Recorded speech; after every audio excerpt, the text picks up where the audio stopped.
mean, when you go to TripAdvisors and you're looking at, hotels and things like that, you see that it was actually user submitted. Google reviews, Facebook reviews, all those type of systems are the way to go. They're authentic.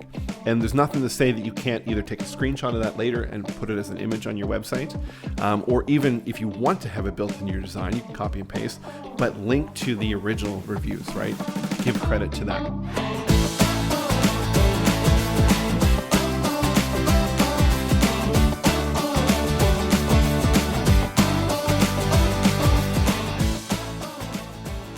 So we know that, in today's world, people and businesses and products live and die by reviews, consumer reviews, TripAdvisor, Amazon, all those different places and reviews that are there.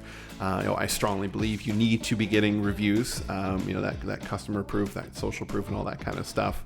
And that's what we want to talk about today. So we're going to be talking about some topics around how do you get them, but also what happens if they're not ideal. Mm-hmm. Right. And I know a lot of people just like cringe, and I've had clients that are like, I don't want to ask for reviews because what if there's a bad one? Mm-hmm. Right. So do you have any questions? Because this was a topic that you came up with.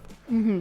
I guess, the best place to start is just how do you go about getting reviews in the first place? Absolutely. And that's a great question, because a lot of times what I've seen is, small business owners will actually just send an email out to a client and say, hey, can you give me a review or testimonial, right? I think they're interchangeable in that regard. And they'll just get them to email them back. And what they'll do is then they'll copy and paste it and put it on their website. I have a problem with this. Okay. And the problem is that it's not authentic, right? There's nothing to say that review hasn't been doctored or fabricated or whatever. And when I go to a website and I see that the review's been written there and it says by, Sally and wherever, you're like, did she really do that? Right? So, I mean, when you go to TripAdvisors and you're looking at, hotels and things like that, you see that it was actually user submitted. Google reviews, Facebook reviews, all those type of systems are the way to go. They're authentic. And there's nothing to say that you can't either take a screenshot of that later and put it as an image on your website, or even if you want to have it built into your design, you can copy and paste, but link to the original reviews, right? Give credit to that. So that's important.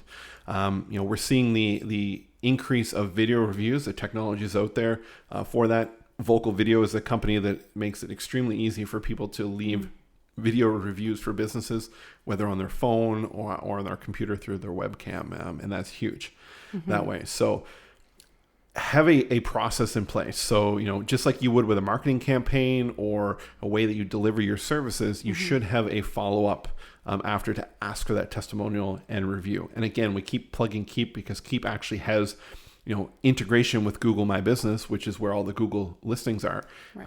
And when you finish with a client, you can go in there and say request a review, pre-populates an email, sends it out, and then they leave it directly with Google. And you'll get notified when they actually leave that review. So I think you need to be having that process of asking people for that. Right. So what do you think is the best form of a review? Like, would you prefer in an ideal world for every client to, send you a video review, or would it be like on Google My Business, or, what's your ideal? I think every business is different. I know that the clients that I'm sending it to aren't going to do a video review. I'm personally just trying to build up our Google profile and everything more so than Facebook reviews. Because I think, in my opinion, Google's going to stick around longer. There's people, abandoning ship from Facebook, and you don't really have that validity there as much as Google. Right. When people search Google, it's kind of like the king of everything. Yeah. So what I tend to do is I'll ask for the review, and then I'll see what the review comes in. And if I say or feel that, we could benefit from going a bit deeper, I will then request, hey, I love your review. Thank you so much. Would you be open to tell a bit more of the experience in video? And I've done that with a couple clients. Because nobody wants to go read a Google review, a text review that's like 1,000 words long, right? It needs to be short and concise. But maybe we'll then go a bit deeper in the video side. And in the online world, there's something called NPS, which is called the Net Promoter Score. And it's a promotion of, and you may see this and you may have experienced this in business. You get these emails and it says, how likely are you to recommend our product services to a friend? And it's like a 1 to 10 scale. And basically what that means is, an 8 to 10 is like the best. 1 to like 6 is like not great, and then there's like that 7 or 8 or whatever. There's a middle road there that's like neutral, right? And the idea is it's a calculation, and businesses, especially tech businesses, will actually like track this very highly. Like in their sales room, they actually have the percentage score of what people are doing that. And we have campaigns in Keap that we use for clients that will actually request that. And the best part about it is if they leave that 8 to 10, it can immediately then ask them for a Google review. If they're in the subpar one, neutral, you maybe like send them an email and say, how could we do better? Right. And if it's in that 1 to 5 or 1 to 6, it can notify the business owner. It's like, this person has had a bad experience. Reach out to them and try to fix this. Right. So there's that way of doing that. So there are systems and processes to kind of protect you from those negative reviews as well. Right. Okay, now 2 questions have popped into my head since then. So first, when you get those reviews, like a video review, say, where are you using those? Yeah, that's a great question. So, what I would suggest is you immediately then take that review, and you can use it on a YouTube channel. You can put it on there. You can collect them and compile them, and then make kind of like a collection of testimonials and run them for video ads if you want to start to promote your video or your business in a retargeting sense. So if somebody comes to your website, visits it, and then maybe they get retargeted, or they hit your Facebook page, then they get retargeted with an ad of a collection of testimonials, that social proof that's there. I mentioned about putting on a YouTube account. Not necessarily you might want to not publish it, make it public there, because it might not really go in line with what the scent or the ideal of what your channel is, right? For us, we're giving tips, so we would never publish a testimonial video. We'd mark it unlisted and then embed it in the website and use YouTube to play it. That does 2 things. It gives you a better experience for people to hit play and watch those testimonials, but you're also getting your view counts up. So that still tracks in there, even though it's not public. So if you're trying to monetize your YouTube account after you get 1,000 followers, and I think it's like 7,000 hours of per month of time, it's going to help in that as well. Right. Okay. So then my second question was, when does it become appropriate in like the client relationship timeline to ask for those reviews? I think every business has a variation upon that. Let's take, for example, a car dealership. When are you, or when is your client at the highest point of happiness, right? So it's the moment that they deliver that vehicle, right? It's like you got something new. It's great. It's fantastic. You're probably not going to ask like a year down the road or 6 months down the road, right? Because, the experience they had is not as fresh, right?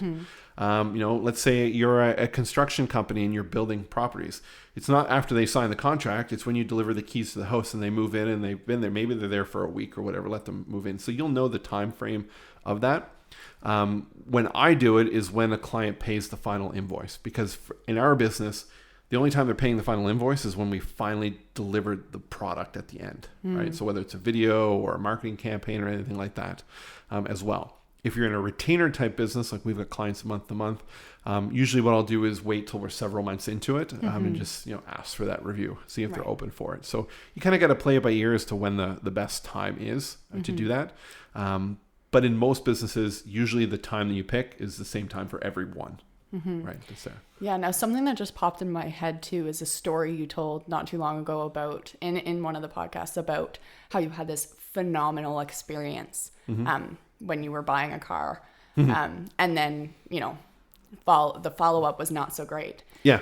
So just touching on that, I'd say keep in mind that you have your review at your the point that your client is the most happy and feeling great about the company, but then they also can provide a review after that and come back and change. And if they're leaving Google reviews, they can go edit their reviews later. They can go back and change it. Yeah. Right. So even if you think you're being sneaky and kind of snatching them at giving that review at the good time, and then you're going to kind of let it degrade, right, they have that control to go back and change it. Right. So, and I've seen that happen with people when I'm reading reviews. They're like, we've edited this experience kind of thing, because it was it wasn't as great later on. Yeah. Just recently I was reading a app review actually, and the top review was from this person saying, you know, like, I love this app, blah, blah, blah. It's great, 5 stars. And then about, you know, I was scrolling through about 4 down. It was the same person coming back saying, I actually want to take back what I said before, which, you know, kind of speaks louder than the initial review, because you're like, wow, this person took the time to come back and tell people, like, do not buy this app. You know? Absolutely. So, and what people like is for you to respond to the reviews, positive and negative. We'll get to the negative in a second. But if you don't have your Google My Business account claimed, it's free. Just look up Google My Business and you can actually, you know, register for it. It allows you to get notifications every time there's a review, but you can go in there and actually respond to those reviews, thank them for it. You know, if it wasn't, you know, a positive one, you can actually, you know, apologize and then try to, you know, communicate with them that way. So I think that's going to lead into where we're going in this episode with what everybody's listening going, yeah, reviews, they're great, but what if they're not so great? Yeah. Right. You know, and I think you got to look at what's the motivation behind somebody leaving a negative review, right? A lot of times they're not, you know, in a happy place, like they're frustrated, and frustration is the biggest reason that people do that. And there are people that will either leave a review because they want you to know, right? I think their main thing is they want you to know they're unhappy. It's the people that don't leave the review that are having a negative experience that you should have a bigger problem with, because they're still telling people about it. You just don't know that they are, right? And you have no way to respond to them, right? So I think giving somebody the avenue to actually say, hey, I had a bad experience, and if it's legit, great, fix it, right? There are people that will actually just try to maliciously troll you and say, okay, I have a bad experience. And they've never been a customer, right? They're just, for some reason, they have a beef with you and they're going to try to take you down, right? And in that case, is you can report that to the systems and say, you know, fill it out, you know, this is not a client, this is fraudulent and all that kind of stuff. And in most cases, they'll take it down. But if it's a legit one, my advice for that is immediately respond when you get notified to it that, you know, apologize that this has happened, and open an invitation to either, you know, reach out to them and say, hey, I'd like to follow up and just see what happened. How can we do better? Right. I think the biggest thing is use that experience to, you know, improve what you're doing. But the one thing that I think when you're trying to resolve that you should take as a tip is ask that person, what can we do to make this better? What can we do to resolve this? Let them tell you. Because in most cases, what they're willing to accept to, you know, kind of, you know, fix that problem is far less probably than what you would be willing to give them if you're like, hey, I'm going to give you $100 gift certificate or whatever. You know, I don't know what the situation would be, but let them kind of pick that. Yeah. Right. Yeah, definitely. Now, something that I've kind of thought of is, you know, we talked in a couple episodes back about fact versus feelings. So is there ever an instance where you wouldn't reply to a negative comment, say if there was, you know, no legitimacy behind it, or it was just all about feelings and there was no mention of something that was done wrong? It was just, you know, nasty, I guess you could say. I mean, if you know, and you should know if this person is actually a customer or a client, because you've got records, right? And you're tracking all that in your Keep app, right? You should have all that. You know, if it's like a feeling, people are allowed to have feelings. It's okay for them to express that. You know, be empathetic. You know, I'm sorry, you know, that you had that experience, and I would feel that exact same way if this happened to me. Right? Go on their same level with that, because, you know, they want to be understood. Never get defensive, right? That's only going to spark them even further. And that's why I mentioned, you know, address them first and try to take it offline, right? Don't get in the review kind of responses or Facebook comments and start to like go back and forth, because people are just watching for this little dispute to happen, right? So you want to just, you know, address that. You know, like I said, if it's completely fraudulent and there's no substance behind it, then you look at trying to get it removed, right? And in that case, don't respond, right? Because if they're fraudulent, they want to fight and they're going to respond back to that, right? So basically you just go through the methods that channel has to try to report it. And, you know, a lot of cases they'll ask for proof that, you know, in which way that it's there. So, you know, that's one of the important things to look at is don't be afraid if people are going to give those negative reviews. Right. So how do you keep up to date and make sure that you're seeing every review that you get? whatever the platform is. I mean, if it's Facebook, you will get a notification that somebody left a review. If you have your Google Places listing claimed, you will get an email that somebody has left a review. And we get emails every time, the clients that we set up the accounts on Google for, I see those reviews coming in as well. So you just can't ignore it and be aware. And there are review systems out there that allow you to go in and see them all. There's a nice one called Nice Job that actually links with your QuickBooks account. So every time, you can set it up to automatically go and ask the request. So every time an invoice is paid, it will send out a request for a review. It can send it out by text message and then by email. And once they leave the review, it'll stop asking and things like that. Or you can go and manually do it. But it allows you to go in and see all the reviews, respond to them in one dashboard, which is really quite cool. Right. Okay. Now, what happens if, say, you missed a review? So it's been couple weeks or even maybe up to a month and you're like, oh no, I haven't responded to this, and say it's negative or positive. I don't think anyone, the negative ones, maybe they're a little more, wanting you to, but I think a positive review, I don't think anybody sits there and is like, I can't wait for them to reply. Right. So, I mean, if it's a negative one and just say, I'm sorry, I missed this, apologize for getting back, but I want to, fix this issue with you. Just be real behind it. Right. Don't lie. Don't try to be like, hey, thanks for the horrible review and whatever. But, we're all human. Things are busy. Right. Okay. Now, my last question I'd say is, we've talked about the really bad. We've talked about the really good. So how do you respond to that client that says, meh, it was okay? How do you respond to that? I guarantee you'll probably not see too many of those. Okay. Right. And I think a lot of it comes down to how you ask for it. You'll get reviews, not as many, of people that'll just kind of self-do it. They'll more do that if it's a negative thing. But if you want to reach out to clients that have great experiences, you kind of want to position what you want that review to be. Because you don't want to put somebody that submitted a review and says, yeah, Blue Cat was awesome, right? There's no substance to that. So what I tend to ask people is like if we're doing marketing or we're doing, a certain project with them, can you give us a review and just kind of explain what it was like working with us, or, what's your business like now versus before we started to work with you, right? Get them to tell that story. Right. So providing a prompt for them to, right? Because a lot of people just don't know what to say. Yeah. Right. So they'll just do like a generic kind of statement, but get in to explain that, or, what's the biggest thing we've helped you overcome? What's the biggest challenge you don't have to face anymore? Things like that. You'll know your clients better. And that's why giving them or having the ability to send those manually through, a system where you can go in and kind of put in that context based on that project that you did in there. Yeah. And I think even just from a customer perspective, like when I've been a customer and been asked for a review, if I just get a, request for a review, I'm like, ignore. It doesn't matter how good it was. Maybe that makes me a bad customer, but I think that idea of actually prompting somebody and personalizing it and saying, I know we helped you with this project. How did we impact your company? And give them like actually a question they can answer, I think is something that would, provide incentive for me. And also, we know people are lazy. They don't want to put in that extra effort. So if you make it easier for them, they're going to be more likely to do it. Absolutely. And, I mentioned the company called Vocal Video for those video reviews. What they've done is they built a system that allows you to create these collection pages, and you can put in questions. So you can ask the person, tell me a bit about your business, right? Next question is, what was it like, working with us?